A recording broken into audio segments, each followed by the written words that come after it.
Sejam bem-vindos ao canal Falando Sério. Eu sou. O primeiro poder que nos encontra no limiar do domínio da alma é o poder da imaginação. A primeira vez que me tornei consciente do poder da natureza e da função redentora da imaginação foi através dos ensinamentos do meu amigo Abulá.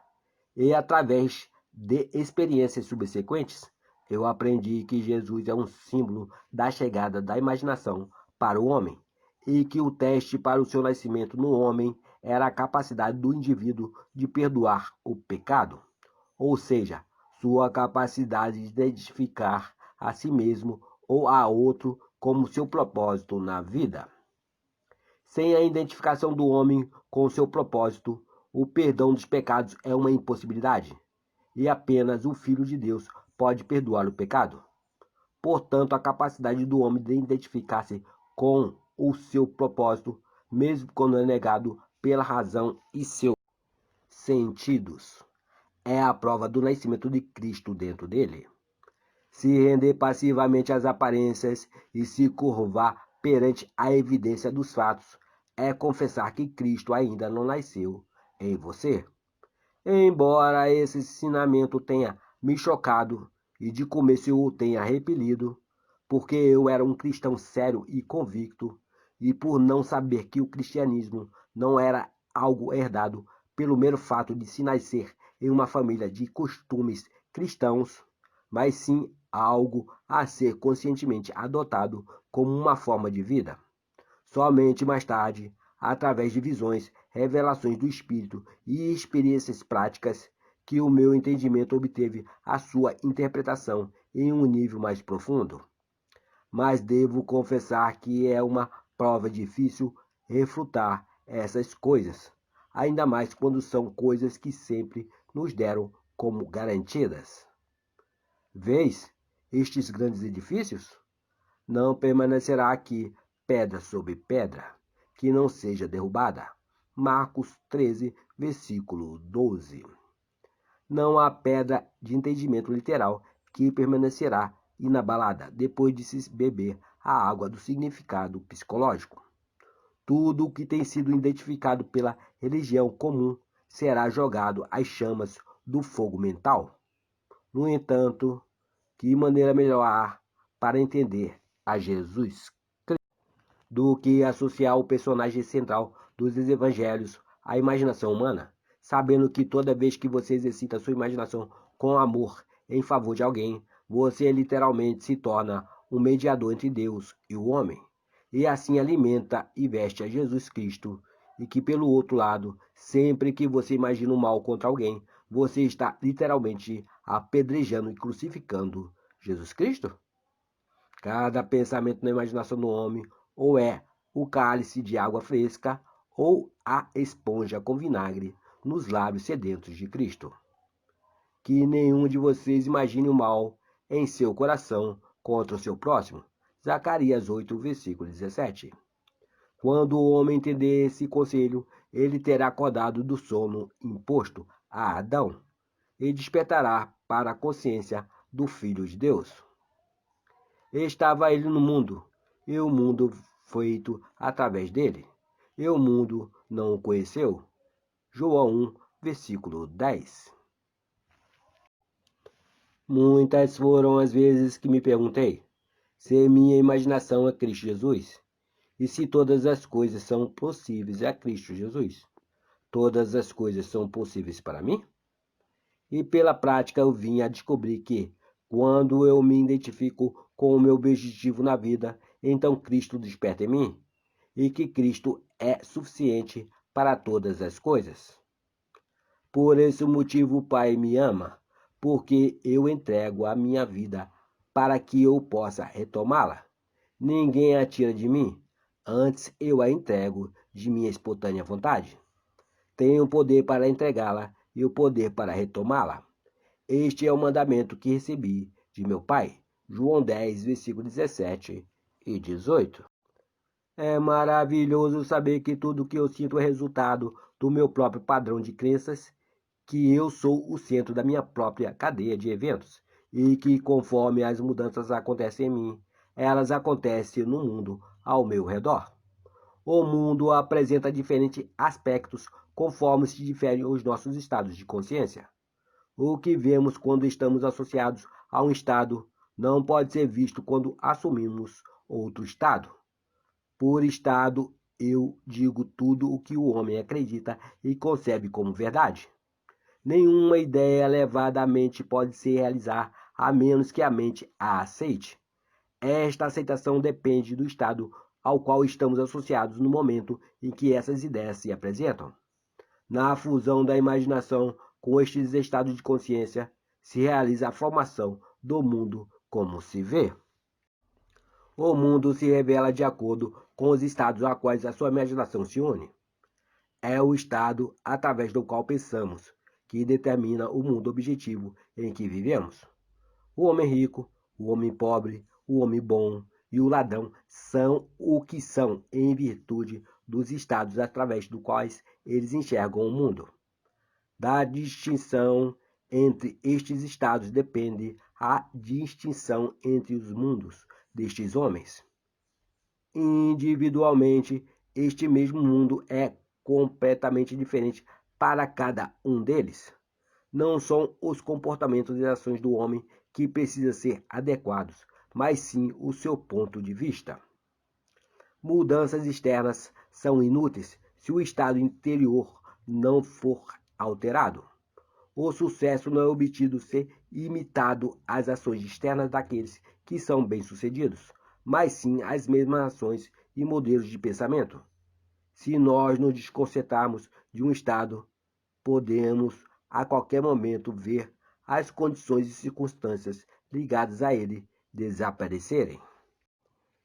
Foi no outono de 1933, na cidade de Nova York, que eu fui até Bular e lhe apresentei um problema. Ele me fez uma única e simples pergunta: o que você quer? Eu lhe disse que eu gostaria de passar o inverno em Barbados, porém eu estava quebrado. Eu literalmente não tinha um centavo. Se você se imaginar em Barbados, disse ele, pensando e vendo o mundo a partir deste estado de consciência, ao invés de pensar sobre Barbados, você passará o inverno lá. Você não deve se preocupar com os meios para chegar lá, pois o estado de consciência de estar em Barbados, se ocupar a sua imaginação, conceberá o meio mais adequado para realizar-se. O homem vive ligando-se a estados invisíveis, fundindo sua imaginação com aquilo que ele vê, como algo diferente de si, e nesta união ele experimenta os resultados desta fusão. Ninguém pode deixar de viver aquilo o que vive, salvo pelo desligamento do estado onde naturalmente se vive as coisas experimentadas. Você deve imaginar-se exatamente no estado do seu desejo realizado. Abulai me disse: caia no sono vendo o mundo através de Barbados. O mundo que descrevemos através da observação deve estar de acordo com o que descrevemos em relação a nós mesmos. Nossa imaginação nos conecta com o estado desejado, mas devemos usar a imaginação com maestria, não como um espectador pensando no final da cena, mas como um integrante da cena, pensando a partir da cena. Na verdade, devemos estar lá, em imaginação. Se fizermos isso, nossa experiência subjetiva será realizada objetivamente. Isto não é mera fantasia, ele disse, mas sim uma verdade que você poderá provar na prática. O seu apelo para entrar no pedido realizado era a chave para se pensar a partir do fim. Cada estado já existe como uma mera possibilidade, enquanto você pensar sobre ele, mas se torna extremamente real quando você pensa a partir dele. Pensar a partir do fim é o caminho para Cristo. Eu comecei isso bem ali, fixando os meus pensamentos além dos limites dos sentidos, na sensação de já estar em Barbados, vendo o mundo através de ponto de vista e não sobre os aspectos aos quais meu presente estado dava vida. Ele enfatizava a importância do estado em que o homem vê o mundo conforme ele cai no sono. Todos os profetas afirmam que a voz de Deus é especialmente ouvida pelo homem durante os seus sonhos. Em um sonho, em uma visão durante a noite, quando o sono profundo cai sobre os homens, adormecidos em suas camas, ele abre os seus ouvidos e sela a sua instrução. Jó 33, versículo 15 e 16. Naquela noite e durante várias noites seguintes, eu adormeci estando com a concepção que eu estava na casa do meu pai, em Barbados. Dentro de um mês recebi uma carta do meu irmão dizendo que ele tinha um forte desejo de reunir a família para o Natal e me pedia para usar uma passagem de barco já reservada para Barbados. Eu naveguei 2 dias e, depois de receber a carta do meu irmão, e passei o inverno maravilhoso em Barbados. Este acontecimento me convenceu que o homem pode ser qualquer coisa que ele quiser, se ele manter uma concepção constante e pensar através de um fim. Me mostrou também que eu já não posso mais arrumar desculpas, colocando a culpa nos fatores externos. Que o meu próprio sucesso e o meu próprio fracasso não dependem das coisas alguma, a não ser de mim mesmo e do estado através do qual eu enxergo o mundo e as coisas neles manifestadas. O homem que é livre de suas escolhas age através de concepções que ele mesmo escolhe livremente, embora nem sempre sabiamente. Todos os possíveis estados aguardam a nossa escolha e a nossa posse, mas nenhum nível racional é capaz, por si só, de nos conduzir ao estado de consciência que se precisa possuir. Um cenário imaginativo é a única coisa a se buscar. O maior objetivo da imaginação é criar em nós o Espírito de Jesus, que é o mesmo e contínuo perdão dos pecados, a contínua identificação do homem com o seu ideal. Somente através da nossa identificação com o nosso objetivo é que nós podemos nos perdoar por nossas falhas. Todo o resto é um esforço inútil. Neste ponto, para qualquer lugar ou estado em que encaminhamos a nossa imaginação, para o mesmo lugar ou estado nós encaminharemos fisicamente também. Na casa de meu pai existem muitas mansões. Se não fosse assim, eu vos teria dito: eu vou para preparar-vos um lugar. E se eu for e vos preparar um lugar, eu retornarei novamente e os tomarei para mim, para que onde eu estiver, estejais vós também. E agora eu vos digo isso antes que aconteça, para que quando isso acontecer, que vós possais acreditar também. João 14, versículo 2, 3 e 29. Dormi na casa do meu pai em minha imaginação, como se eu realmente estivesse dormindo lá, em carne e osso. Fundiu a minha imaginação com esse estado, e por isso fui compelido à experiência deste estado em carne e osso também. E isto se tornou tão vívido para mim que eu poderia ter sido visto na casa do meu pai se algum sensitivo entrasse em sua sala, onde eu dormia em minha imaginação. Um homem pode ser visto onde sua imaginação está, pois a imaginação é o próprio homem em si. E isto eu sei por experiência própria, pois eu fui visto por algumas pessoas as quais eu desejava visitar, enquanto fisicamente eu estava a milhas e milhas de distâncias dela. Eu, pela intensidade do meu sentimento e de minha imaginação, sentindo e imaginando estar em Barbados, em vez de meramente pensar sobre Barbados, acabei atravessando o vasto Atlântico e influenciei o meu irmão a desejar a minha presença para completar a reunião da família no Natal.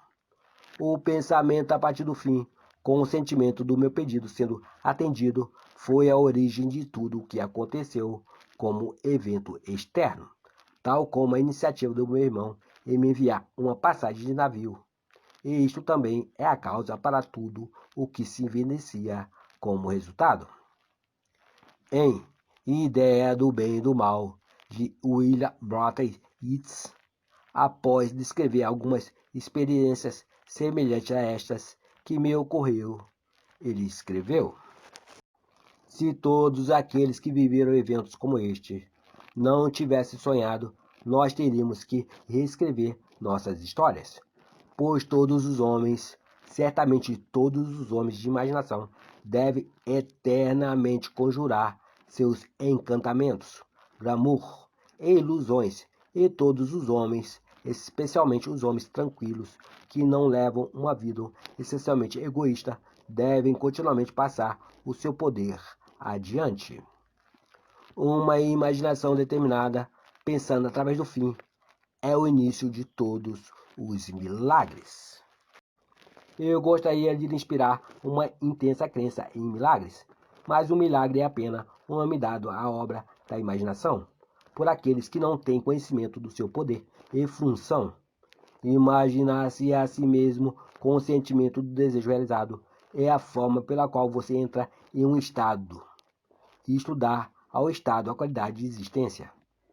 Hermes nos disse: aquilo que existe se manifesta, aquilo que foi ou será não é manifestado, porém não está morto, pois o Espírito, a atividade eterna de Deus, reanima todas as coisas.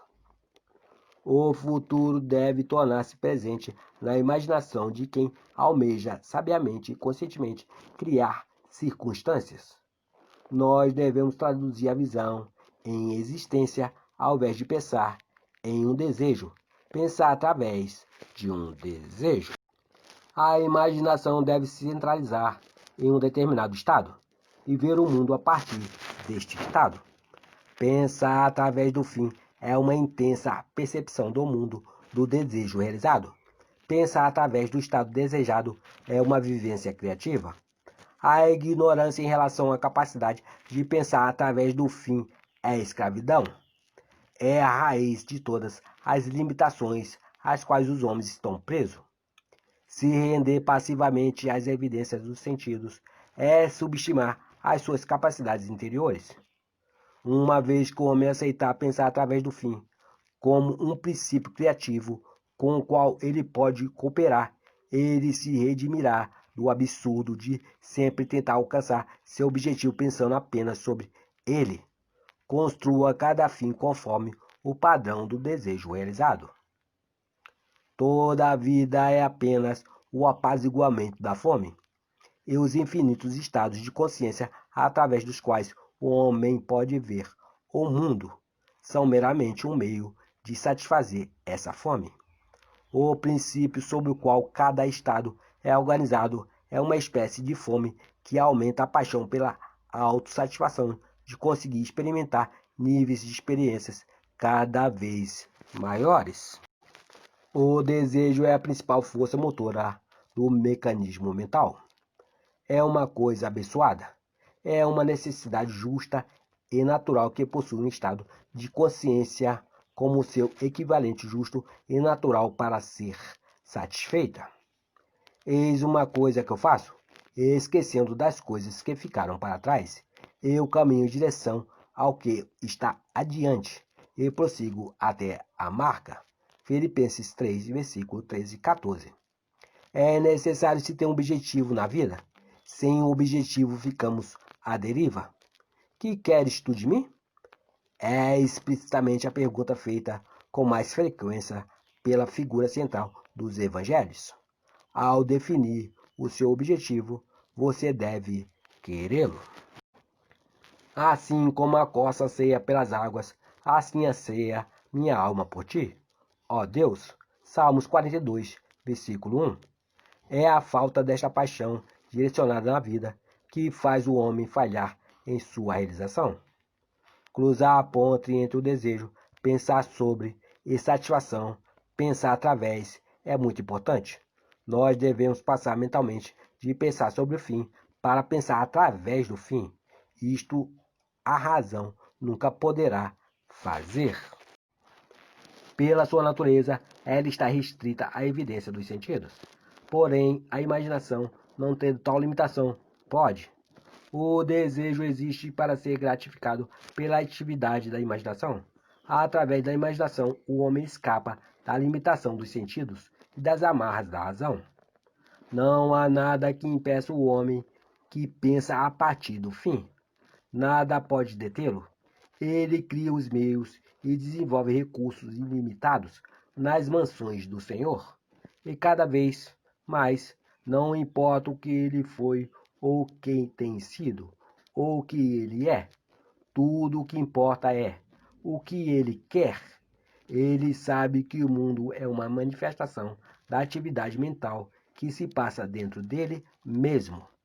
Então ele se esforça para determinar e controlar os fins nos quais ele pensa. Na sua imaginação, ele habita no fim, confiante que lá ele também habitará em carne e osso.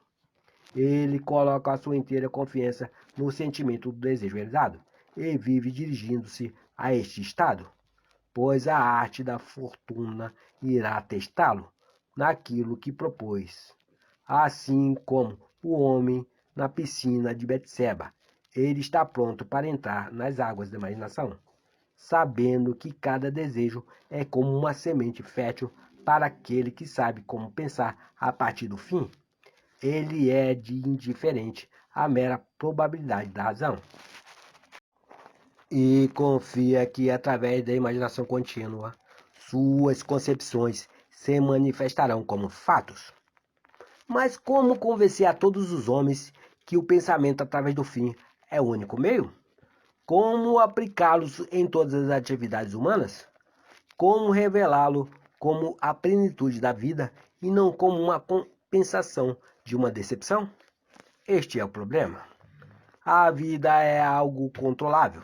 Você pode experimentar o que você quiser, uma vez que você perceba que você é filho dele e que você é o que você é em virtude do estado de consciência pelo qual você pensa e enxerga esse mundo. Filho, tu sempre estás comigo, e tudo que é meu é teu. Lucas 15, versículo 31. Nação de Assis. Curtam, compartilhem, se inscrevam no nosso canal e não deixe de assinar o sininho para novos vídeos como este. Muito obrigado, meus amigos. Fiquem com Deus.